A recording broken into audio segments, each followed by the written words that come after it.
Assalamualaikum warahmatullahi wabarakatuh. Salam jumpa lagi bersama channel Rapio. Nah, semoga teman-teman semua diberi kesehatan dan kelancaran dalam menjalankan aktivitas. Nah, untuk kali ini kita akan membahas tentang seputar bebek petelur lagi. Intinya kita nggak bosan-bosan untuk berbincang-bincang mengenai bebek petelur. Intinya bagi teman-teman yang hobi untuk beternak bebek telur, karena bebek petelur ini termasuk ternak yang familiar, bisa kita laksanakan untuk peternakan di kalangan umum. Intinya untuk masyarakat yang ingin beternak bebek petelur, mau di desa ataupun di pinggiran kota. Jadi intinya untuk beternak bebek petelur ini banyak skala yang harus kita jalankan, yaitu bisa kita melakukan skala kecil ataupun skala besar. Intinya bisa juga skala rumahan sebagai untuk hiburan kita di saat kita lelah pulang kerja, bisa menengok ternak kita, yaitu dengan tingkah laku bebek telur. Jadi kesetresan kita pun bisa tertutupi dengan melihat peternakan kita. Jadi kita untuk kali ini kita akan membahas, yaitu di saat ini kan musim hujan, jadi kita bisa cara mengatasi untuk menstabilkan di saat musim hujan tiba, produksi telur tetap stabil. Nah, mari kita sharing-sharing sambil belajar. Intinya para ternak bebek telur, kita dalam menjalankan peternakan ini tetap selalu belajar, tetap selalu sharing. Intinya ilmu itu walaupun sedikit masih kita bisa berbagi. Oke teman-teman, jadi banyak cara yang harus kita lakukan untuk menanggulangi atau menstabilkan produksi telur di saat di musim hujan. Intinya karena posisi kalau musim hujan ini keterserasan bebek akan datang karena faktor cuaca tadi. Jadi intinya untuk menstabilkan produksi telur di saat musim hujan, kita harus memperhatikan area lokasi kandang, mana yang betul-betul posisinya lembab, mana yang posisinya tergenang air. Posisi harus kita betul-betul kita timbun ataupun kita kasih pasir supaya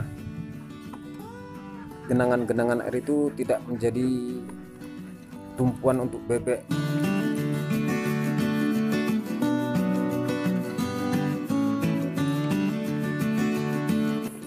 Oke, yang kedua yaitu teman-teman, yaitu masalah pakan ya. Masalah pakan ini kalau bisa kita nggak usah ditakar-takar lagi, kita kasih full terus saja tempat pakannya.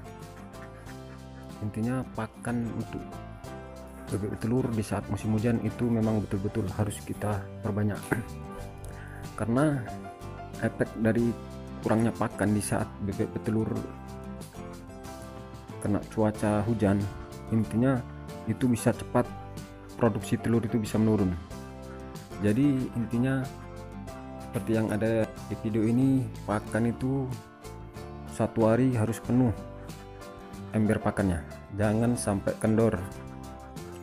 Makanya seperti kita sendiri, kalau di saat cuaca hujan ini posisinya lapar aja, pinginnya makan aja. Jadi posisi untuk masalah pakan di saat musim hujan fullkan terus, karena posisi kalau kita menggunakan pakan jadi itu mau 2 hari mau 3 hari, kalau posisinya nggak kena hujan itu nggak akan basi. Jadi intinya dia kemauan dia kita ikuti untuk masalah pakan di saat musim hujan. Insya Allah kestabilan produksi telur akan terjaga.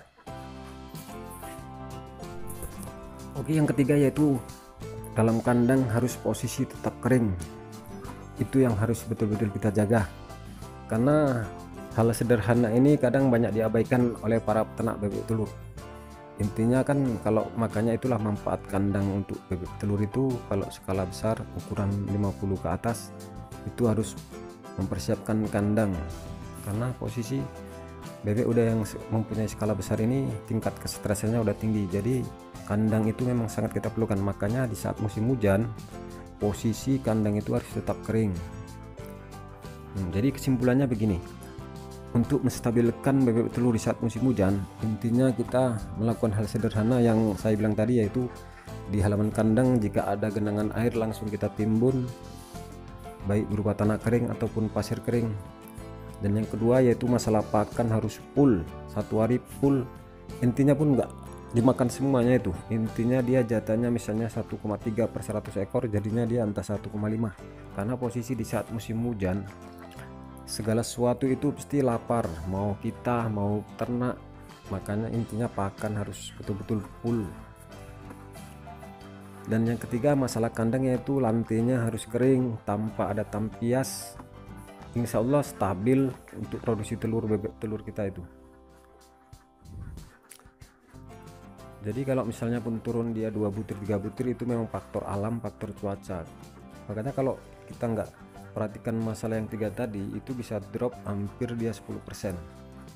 Jadi itulah yang bisa saya sampaikan, kurang dan lebih saya mohon dimaafkan. Dan saya sudahi dengan wabillahi taufik walhidayah. Assalamualaikum warahmatullahi wabarakatuh. Salam sehat selalu buat teman-teman.